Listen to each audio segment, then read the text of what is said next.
साथियों नमस्कार।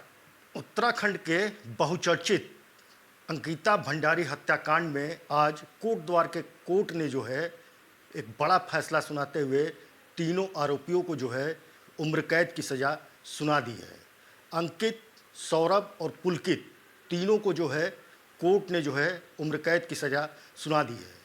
अंकिता भंडारी हत्याकांड जो है उत्तराखंड के एक बहुत चर्चित हत्याकांड था, जिसमें इन आरोपियों ने हत्या करने के बाद जो है लाश को नहर में जो है ठिकाने लगा दिया था।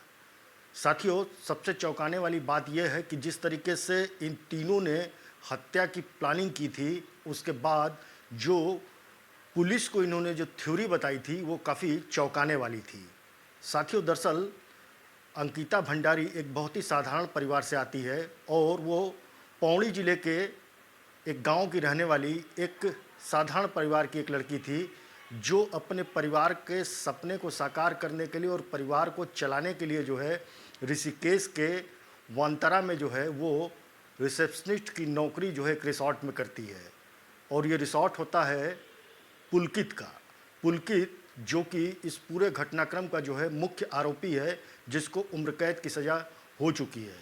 वहीं ये एक बीजेपी के दिग्गज नेता का बेटा है और काफ़ी रसूखदार भी है। दरअसल ये पूरा मामला तब शुरू होता है जब अंकिता इस रिसॉर्ट में रिसेप्शनिस्ट की नौकरी करने के लिए पहुंचती है और उसके ऊपर धीरे धीरे मानसिक तौर पे गलत काम के लिए, यानी कह सकते हैं कि जिस्म फरोशी के लिए जो है इन तीनों के द्वारा जो है दबाव बनाया जाता है।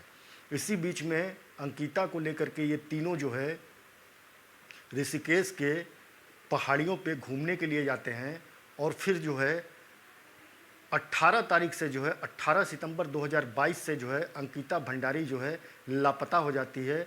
परिवार से उसका कोई संपर्क नहीं हो पाता है। उसके पिता के द्वारा पुलिस को जो है गुमशुदगी की जो है सूचना दी जाती है। इस सूचना पे जब पुलिस खोजबीन शुरू करती है और जांच को जब आगे बढ़ाती है और पुलिस जब रिसॉर्ट तक पहुंचती है, उस समय जब ये पुलकित आर्या से पूछताछ की जाती है तो पुलकित ये कहता है कि दरअसल अंकिता काफ़ी तनाव में थी और अपने दोस्त के साथ जो है वो कहीं बाहर घूमने चली गई है। लेकिन पुलिस को जो है पुलकित, अंकित और सौरभ की थ्योरी में कुछ संदेह होता है और वो रिसॉर्ट के जो है दूसरे कर्मचारियों से जो है पूछताछ करते हैं। पुलिस को पता लगता है कि इन्हीं तीनों के साथ जो है अंकिता आखिरी बार देखी गई थी और कार में बैठ करके जाते हुए देखी गई थी। पुलिस जब उन रास्तों का सीसीटीवी फुटेज निकालती है तो चौंकाने वाली सच्चाई जो है वो सामने आती है। दरअसल ये सीसीटीवी फुटेज उस घटनाक्रम की उस सच्चाई को बयां कर रहे थे, जिसको ये तीनों आरोपी जो है छिपाना चाह रहे थे। सीसीटीवी फुटेज में ये तीनों अंकित, पुलकित और सौरभ पुलिस को दिखाई पड़ते हैं।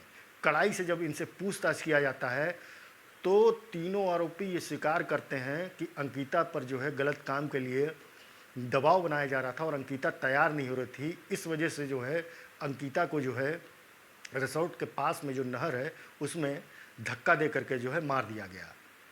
24 सितंबर 2022 को पुलिस और तमाम टीमें लग करके जो है उस नहर में रेस्क्यू करती है और अंकिता की लाश को जो है नहर से बाहर निकाला जाता है।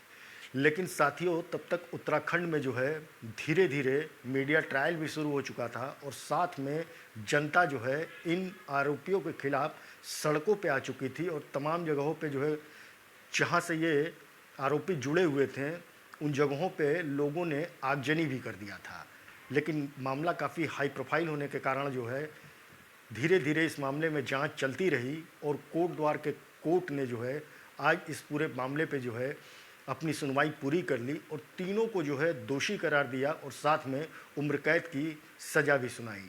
लेकिन साथियों, अंकिता को शायद पहली सैलरी की जगह इन तीनों ने जो है मौत की नींद जो है सुला करके जो है ये अच्छा काम तो नहीं किया था। शायद इसकी सज़ा अगर इनको उम्र कैद मिल रही है तो ये सज़ा कम है। परिवार के लोग अभी भी मांग कर रहे हैं कि जिस तरीके से इन्होंने दर्दनाक मौत जो है अंकिता को मारा, ठीक उसी तरीके से इनको भी जो है फांसी की सज़ा होनी चाहिए, क्योंकि अंकिता अपने परिवार के सपने को पूरा करने के लिए जो है रिसोर्ट में नौकरी के लिए गई थी और पहले से प्लानिंग करके रखे इन तीनों ने जो है अंकिता के खिलाफ अंदरूनी तौर पर साजिश रचना शुरू किया, जिस पड़ोसी के लिए दबाव बनाया और जब अंकिता तैयार नहीं हुई तो अंकिता को जो है मौत के घाट जो है उतार दिया गया।